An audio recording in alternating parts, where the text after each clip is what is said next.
Partie 23 de l'art de vivre. Le lien social, fondement biologique de l'équilibre. L'être humain n'est pas uniquement un organisme doté d'un cerveau, d'un cœur et d'une physiologie complexe. Il est surtout un être façonné par la relation. Sa structure biologique porte la trace de millions d'années d'interactions, de coopérations et de dépendances réciproques. Rien, dans son évolution, ne s'est construit en dehors du groupe. C'est dans la proximité des autres que ses émotions se sont affinées, que sa communication s'est développée et que son système nerveux a appris à s'autoréguler. La solitude absolue n'a jamais été son état naturel. Elle constitue même une expérience récente à l'échelle de l'histoire humaine, presque une anomalie dans un parcours où la présence des autres servait d'enveloppe protectrice. Le lien social n'est pas seulement un avantage évolutif. Il influence directement la manière dont le corps se stabilise et dont l'esprit se comprend. Les émotions n'apparaissent pas dans un vide intérieur. Elles se modèlent au contact des autres et se régulent dans l'échange. Dès les premiers jours de la vie, le corps infantile se synchronise à celui de ses figures de référence. Le rythme cardiaque se calme au contact d'une présence rassurante. La respiration se régularise lorsqu'un adulte parle ou berce doucement le nouveau-né. Ce phénomène de synchronisation biologique se prolonge à l'âge adulte, même s'il devient plus subtil. Une conversation apaisante peut faire baisser la tension artérielle. Un conflit prolongé peut modifier la sécrétion de certaines hormones du stress. Le corps entier demeure sensible à la qualité du lien. La manière dont le cerveau humain s'est organisé confirme cette dépendance. Une part importante de son cortex est consacrée à la reconnaissance des visages, à la compréhension des intentions, à l'interprétation des émotions ou à la lecture des micro-expressions. Ces capacités ne servent pas uniquement à repérer si quelqu'un est en colère ou en joie. Elles permettent de sentir si un environnement social est sûr, si l'on est accepté, compris ou rejeté. Ce ressenti influence directement l'équilibre physiologique. Quand personne se sent soutenu ou intégré, son corps produit naturellement des signaux de détente. Lorsque le lien se rompt ou devient incertain, le système nerveux réagit comme s'il détectait une menace. L'isolement prolongé ne se contente pas d'affecter l'humeur. Il modifie la biologie. Le cerveau, privé de stimulation sociale, réorganise certaines connexions et réduit l'activité des circuits liés à la récompense ou à la motivation. Ce phénomène ne traduit pas une fragilité personnelle, mais une réponse d'adaptation. Le corps économise de l'énergie lorsque l'environnement semble pauvre en interactions significatives. Avec le temps, cette adaptation peut devenir un cercle fermé, moins la personne interagit, moins son système émotionnel se maintient, et plus l'effort pour renouer devient important. Le lien perdu se ressent alors comme un retrait vital. Il faut toutefois distinguer l'isolement physique de la solitude ressentie. On peut passer plusieurs heures sans voir personne et demeurer parfaitement stable si l'on se sait relié à des proches, même à distance. À l'inverse, on peut vivre dans un environnement dense et éprouver une solitude intense lorsqu'on ne trouve aucune présence réellement attentive. Cette distinction est essentielle. Ce qui stabilise l'être humain n'est pas le nombre de visages croisés, mais la qualité de la réciprocité. Une relation superficielle ne nourrit pas l'organisme. Elle crée même parfois l'illusion d'un lien sans en procurer les effets. Quand cette solitude ressentie devient chronique, le corps le détecte. La tension artérielle augmente légèrement, comme si l'organisme se mettait en veille d'alerte. Le système immunitaire s'ajuste, mais cette adaptation temporaire ne peut pas durer sans coup. Avec le temps, les réponses physiologiques qui devaient protéger deviennent source d'épuisement. Le sommeil se fragmente, la concentration se dégrade et l'humeur devient plus vulnérable. Ce processus n'a rien d'une faiblesse psychologique. Il s'agit d'une traduction corporelle du manque de lien. Pour comprendre la force du lien social, il suffit d'observer ce qui se produit lorsque celui-ci se rétablit. Une conversation sincère, même courte, peut modifier le rythme respiratoire. Un soutien inattendu peut réduire l'intensité des pensées anxieuses. Un simple contact humain, lorsqu'il est perçu comme bienveillant, déclenche dans l'organisme des signaux de sécurité. Dans ces moments-là, le corps cesse d'interpréter l'environnement comme une menace. Les tensions internes diminuent et la chimie du bien-être se réactive. Cette réaction peut paraître subtile, mais elle transforme l'ensemble du système physiologique. Le lien social agit également sur la mémoire et la perception. Des expériences répétées montrent que les individus évaluent différemment la difficulté d'une tâche selon qu'ils se sentent accompagnés ou non. Quand une personne sait qu'elle pourra demander de l'aide, même si elle n'envisage pas de le faire, son cerveau traite la situation comme plus gérable. Cela ne dépend pas d'un calcul conscient, mais d'une évaluation automatique de l'environnement. Le sentiment de soutien agit comme une lumière intérieure qui éclaire la perception du monde. Il ne modifie pas les faits, mais la manière dont ils sont reçus. La présence humaine ne se réduit donc pas à un confort psychologique. Elle participe à l'équilibre interne de manière aussi réelle que l'alimentation ou le sommeil. Le corps humain est construit pour fonctionner en réseau. Les échanges verbaux, les regards, les gestes ou même les silences partagés constituent une forme d'alimentation sensorielle. Sans cette alimentation, le système nerveux perd une partie de sa stabilité. Les émotions deviennent plus intenses ou plus plates. Le temps semble soit s'étirer, soit se rétracter. Le monde paraît plus lourd à porter. Ces sensations ne sont pas de simples perceptions subjectives. Elles traduisent la manière dont le cerveau ajuste son équilibre en fonction du lien disponible. L'époque moderne a introduit un paradoxe nouveau. Les individus n'ont jamais eu accès à autant de moyens de communication, et pourtant le sentiment d'isolement n'a jamais été aussi répandu. Les écrans offrent une présence immédiate, mais dépourvue de nombreux indices sensoriels auxquels le corps est sensible. Les intonations réelles, la respiration de l'autre, la chaleur d'un visage, les micro-mouvements qui accompagnent la parole, toutes ces informations manquent. Le cerveau, habitué à lire ces signaux pour construire le sentiment de lien, doit fonctionner avec une version appauvrie de la relation. Cela suffit à converser, à échanger, à travailler, mais cela ne suffit pas toujours à nourrir le besoin de présence. Il arrive que les interactions numériques donnent une impression de saturation sociale. Pourtant, malgré ce flux constant, beaucoup ressentent une forme de vide intérieur. Ce décalage provient du fait que la quantité d'échanges augmente, tandis que la profondeur émotionnelle diminue. Les messages brefs, la communication rapide et les échanges fragmentés ne fournissent pas au corps les signaux nécessaires à la stabilisation. Ils occupent l'attention, mais ne nourrissent pas l'équilibre émotionnel. Le cerveau peut alors interpréter cette absence de réciprocité comme une forme de solitude invisible. Pour retrouver une stabilité, il n'est pas nécessaire de multiplier les contacts. Ce qui compte, c'est la capacité à rencontrer réellement quelqu'un, à sentir une présence qui ne juge pas et qui permet de se montrer vulnérable. Cette qualité de lien peut provenir d'une seule personne. Dans ces moments-là, le système nerveux se calme, comme s'il reconnaissait un environnement sûr. Les pensées deviennent plus claires, les tensions se relâchent et la perception du monde s'adoucit. Le lien humain agit alors comme une membrane protectrice. Il ne supprime pas les difficultés, mais il modifie la manière dont elles sont vécues. Ce rôle du lien dans la régulation émotionnelle ne dépend pas uniquement de la psychologie. Il correspond à la manière dont le cerveau a appris, depuis les premières communautés humaines, à fonctionner en groupe. L'esprit humain n'a pas été conçu pour porter seul le poids de ses émotions. Il les régule dans l'échange, comme si chaque relation servait de miroir stabilisateur. Même les conversations légères, lorsqu'elles sont sincères, ont un effet apaisant. Elles rappellent à l'organisme qu'il appartient à un environnement vivant, qu'il n'est pas isolé dans sa perception.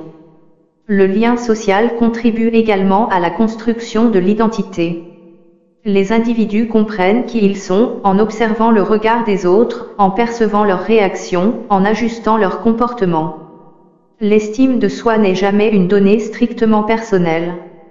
Elle se construit dans l'écho que les autres renvoient. Quand une personne se sent reconnue, valorisée ou acceptée, son équilibre interne se renforce. Mais quand elle se sent ignorée ou rejetée, son système émotionnel devient plus fragile. Ce phénomène ne relève pas de la sensibilité ou de la maturité. Il reflète la manière dont l'identité se forme par résonance. Ainsi, le lien social façonne simultanément la biologie, la psychologie et la perception du monde. Il stabilise le corps, éclaire la pensée et régule l'émotion. Il agit comme une respiration invisible qui alterne ouverture et protection. Même lorsque l'on croit avancer seul, une part de l'équilibre dépend de la manière dont on se sait relié. Cette vérité traverse le quotidien de manière plus discrète qu'on ne le pense. Elle apparaît dans les moments de fatigue où un geste amical fait disproportionnellement du bien. Elle se révèle dans ces instants où une simple conversation redonne de la clarté. Elle s'exprime dans la sensation étrange de sérénité qui accompagne certaines présences. Le lien humain n'est pas un supplément de vie. Il en est l'une des conditions intérieures. Le lien social s'enracine profondément dans la manière dont l'être humain perçoit et interprète son environnement. À chaque instant, le cerveau évalue la sécurité relationnelle. Cette évaluation ne se fait pas par un raisonnement conscient. Elle provient de mécanismes automatiques qui comparent les expressions du visage, le ton de la voix, les gestes ou même le rythme d'une respiration partagée. Quand ces signaux indiquent un climat de confiance, le corps se détend. Mais quand quelque chose semble incertain, même de manière ténue, l'organisme se prépare à une éventuelle menace. Ce processus est si rapide que l'on n'en a souvent aucune conscience. Pourtant, il modifie la manière dont on ressent les émotions et dont on aborde les situations quotidiennes. Dans un contexte relationnel stable, la perception se fait plus nuancée. Les nuances de l'environnement sont plus faciles à lire. Le stress trouve des canaux d'évacuation naturels. Les pensées anxieuses circulent sans envahir tout l'espace intérieur. Cette fluidité cognitive n'est pas une simple sensation agréable. Elle correspond à l'ajustement harmonieux des circuits neuronaux impliqués dans la régulation de l'attention. Le lien social joue ici le rôle d'un régulateur qui adoucit les variations internes et permet au corps de retrouver son point d'équilibre. Quand le lien se dégrade, même légèrement, cet équilibre devient plus fragile. Les tensions relationnelles, même discrètes, génèrent des micro-ajustements dans le système nerveux. Le regard se fait plus vigilant, l'écoute plus sélective, la pensée plus rigide. Le corps anticipe un danger potentiel, même lorsque celui-ci n'a pas de forme claire. Cela ne signifie pas que les relations humaines soient toujours source de tension. Au contraire, c'est précisément parce qu'elles influencent fortement l'équilibre intérieur qu'elles peuvent parfois révéler des zones de sensibilité. Le corps réagit aux nuances du lien comme il réagit aux variations d'un climat. Cette réactivité n'est pas un défaut. Elle reflète la manière dont l'être humain a appris, dans l'histoire de son évolution, à survivre en communauté. Dans un groupe, l'harmonie sociale était essentielle à la sécurité. Une tension prolongée signifiait un risque pour la cohésion. Le corps a donc développé des mécanismes d'alerte capables de détecter les désaccords ou les ruptures de manière très fine. Ces signaux d'alerte, autrefois utiles à la survie, peuvent parfois devenir difficiles à gérer dans un monde moderne où les interactions sont nombreuses et parfois superficielles. Les individus doivent alors apprendre à naviguer au milieu d'une complexité relationnelle qui sollicite constamment leur système nerveux. Dans cette complexité, toutes les relations ne se valent pas. Certaines nourrissent, d'autres épuisent. Certaines stabilisent, d'autres fragilisent. Les liens profonds sont ceux dans lesquels une forme de réciprocité émotionnelle s'établit. Ils permettent à chacun de se montrer tel qu'il est, sans devoir masquer ses pensées ou retenir ses émotions. La vulnérabilité y est possible, non pas comme un aveu de faiblesse, mais comme un mode d'être naturel. Dans ces relations, la confiance devient un espace intérieur qui soutient l'équilibre. Elle permet de traverser les difficultés sans se sentir immédiatement menacé dans son identité ou sa valeur. La confiance agit comme un amortisseur. Quand elle est présente, les conflits ou les désaccords ne se transforment pas en doutes permanents. Ils deviennent des variations normales dans le mouvement relationnel. Le corps ne perçoit pas chaque tension comme une rupture. Il conserve la sensation d'un lien globalement stable. Ce climat de sécurité relationnelle contribue à la résilience émotionnelle. Il permet de récupérer plus rapidement après un choc psychique ou une période difficile. La présence de quelqu'un qui comprend, écoute et soutient n'élimine pas la souffrance, mais elle évite qu'elle ne prenne toute la place. Le corps reconnaît cette sécurité. Il adapte sa respiration, régule la tension musculaire et réduit la production des hormones de vigilance. Les zones du cerveau impliquées dans la gestion du stress s'apaisent. La perception du temps se fait plus linéaire. Le présent devient moins écrasant et les pensées moins dispersées. Cette stabilisation peut venir d'un ami, d'un partenaire, d'un membre de la famille ou même d'une personne rencontrée récemment, pourvu que la relation soit authentique. La qualité du contact importe davantage que sa durée. Dans le monde actuel, une difficulté supplémentaire apparaît. Les moyens de communication numérique ont multiplié les échanges, mais souvent en réduisant la profondeur émotionnelle. Les interactions se fragmentent, deviennent brèves, rapides, parfois impulsives. Le corps reçoit des morceaux d'échange, mais rarement la texture relationnelle entière qui permet au lien de s'installer. Les écrans transmettent des mots et des images, mais pas la subtilité des signaux sensoriels dont le cerveau a besoin pour ressentir la réciprocité. Cette absence de profondeur crée parfois une impression paradoxale. On se sent entouré, mais pas réellement contacté. Ce décalage entre quantité et qualité modifie l'équilibre intérieur. Le cerveau reçoit un grand nombre de stimulations sociales, mais peu de signes concrets de présence. Les conversations par message ou les interactions rapides sur les réseaux occupent l'attention, sans nourrir la stabilité émotionnelle. Elles peuvent même renforcer un sentiment de manque, comme si l'organisme attendait quelque chose qu'il ne reçoit jamais tout à fait. La présence humaine se dilue dans un flux infiniment disponible, mais rarement incarné. Pour restaurer un lien plus solide, il ne suffit pas de réduire l'usage des écrans ou de supprimer les interactions virtuelles. Il s'agit d'apprendre à reconnaître ce qui nourrit réellement. Cela peut être une conversation sincère, un regard attentif, un moment de silence partagé, une présence sans agitation. Le corps reconnaît ces moments immédiatement. Il les enregistre comme des signaux de sécurité, de cohérence et de continuité. Ils deviennent des points d'appui intérieurs qui soutiennent la stabilité, même lorsque le quotidien devient plus exigeant. Cette stabilité relationnelle influence également la manière dont l'identité se construit.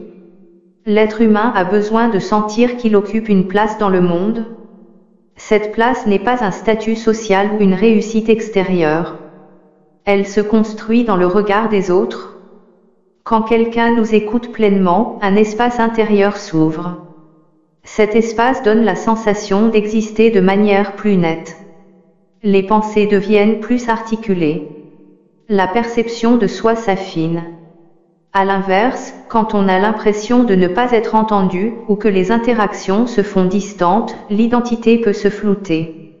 On se sent moins ancré, moins défini, moins clair. Les relations les plus nourrissantes sont souvent celles où aucune performance n'est attendue. Elles permettent d'être soi-même sans devoir jouer un rôle. Elles offrent un espace dans lequel l'identité respire. Cette respiration identitaire est essentielle. Elle permet d'éviter que le regard de l'autre ne devienne un jugement permanent ou un miroir déformé. Elle donne de la souplesse à la manière dont l'être humain se perçoit. Sans elle, l'identité peut devenir rigide, toujours en quête de validation ou de comparaison. Le lien social, lorsqu'il est sain, protège de cette rigidité. Le lien joue aussi un rôle dans la capacité d'une personne à traverser l'incertitude. Les périodes de doute, de transition ou de bouleversement peuvent devenir plus supportables quand elles sont partagées. Le simple fait de mettre des mots sur ce que l'on ressent peut atténuer la charge émotionnelle. Cela ne vient pas seulement du soulagement psychologique. En exprimant ses pensées, le système nerveux se réorganise. Les émotions deviennent plus compréhensibles et moins diffuses. Elles trouvent un cadre dans lequel s'inscrire. Le lien social agit alors comme un support qui donne une forme au chaos intérieur. La solitude choisie peut être bénéfique. Elle offre un espace de recul, de réflexion et de récupération. Mais cette solitude n'a pas vocation à se prolonger indéfiniment. Quand elle dure trop longtemps, elle devient un isolement qui altère la perception. Les pensées se ferment sur elles-mêmes. Les émotions ne trouvent plus de miroir. L'équilibre se fait plus fragile. L'être humain n'est pas conçu pour soutenir seul le poids de sa vie intérieure. Il a besoin de l'autre pour ajuster ses propres sensations, comme un système qui se recalibre grâce à un point extérieur. Cet ajustement est particulièrement visible dans les moments de transition émotionnelle. Lorsqu'une personne traverse une période de tristesse, de fatigue, de stress ou de confusion, le lien social peut agir comme un stabilisateur. Il ne s'agit pas d'apporter une solution ou des conseils. Souvent, la seule présence suffit à réduire l'intensité du malaise. Le système nerveux, en percevant cette présence comme bienveillante, laisse retomber une partie de sa vigilance. Cela ouvre un espace où les pensées peuvent se réorganiser plus librement. L'émotion cesse d'être une charge insurmontable. Elle devient un mouvement naturel qui peut être traversé. Le lien social ne garantit pas l'absence de souffrance. Il offre quelque chose de plus fondamental, un ancrage. Grâce à cet ancrage, les difficultés n'envahissent pas tout le champ de la conscience. Elles trouvent leur juste place parmi les autres aspects de la vie. Le lien humain rappelle que l'existence ne se réduit pas aux épreuves. Il montre qu'une continuité demeure, même quand tout semble instable. Cette continuité devient une ressource intérieure qui aide à traverser les moments les plus complexes. C'est ainsi que le lien social façonne l'équilibre émotionnel et physiologique à un niveau profond. Il influence la manière dont le corps respire, dont l'esprit se représente le monde, dont la mémoire s'organise et dont l'identité se construit. Il rappelle que l'être humain est un organisme relationnel avant d'être un individu isolé. Même dans les moments de retrait, une part de lui se tourne vers l'autre. Elle cherche une présence qui permette au corps de retrouver son rythme naturel. Avec le temps, on découvre que l'équilibre intérieur ne dépend pas seulement de la capacité à gérer ses émotions. Il dépend aussi de la capacité à laisser les autres participer à ce mouvement. Le lien humain devient alors une forme de respiration partagée qui rythme la vie de chacun. Le lien social ne se limite pas à une série de relations plus ou moins proches. Il forme une véritable architecture intérieure, une manière d'habiter le monde et de se sentir en cohérence avec lui. Cette architecture ne se voit pas directement. Elle se manifeste dans la manière de penser, de ressentir, d'espérer et même de se souvenir. Quand elle est solide, l'être humain traverse la vie avec une sensation d'appartenance qui protège de l'isolement intérieur, mais quand elle se fragilise, tout devient plus lourd, comme si le monde perdait un peu de sa familiarité. Cette appartenance ne dépend pas d'un cercle social vaste ou d'une quantité d'interactions quotidiennes. Elle dépend de la conviction intime d'avoir une place dans le regard ou dans la mémoire de quelqu'un. Cette conviction agit comme un socle sur lequel l'identité repose. Elle offre une continuité psychique, même dans les périodes d'incertitude. Il suffit parfois de savoir que quelqu'un pense à nous, ou qu'une relation reste ouverte, pour que le corps retrouve une forme de calme. Ce calme ne vient pas d'une illusion rassurante. Il provient d'un mécanisme profondément ancré dans l'évolution, le sentiment d'être relié signale au système nerveux que l'environnement est suffisamment sûr pour permettre la détente. Lorsque cette appartenance disparaît, même brièvement, l'équilibre intérieur peut vaciller. Le quotidien semble plus chaotique, les émotions deviennent moins prévisibles et les pensées se chargent de doutes. Ce phénomène se remarque souvent dans les périodes où les routines sociales changent. Un déménagement, une séparation, une perte de contact, un changement de travail ou l'éloignement physique peuvent créer une perturbation à laquelle le corps réagit instinctivement. Le manque de lien n'apparaît pas toujours comme une douleur nette.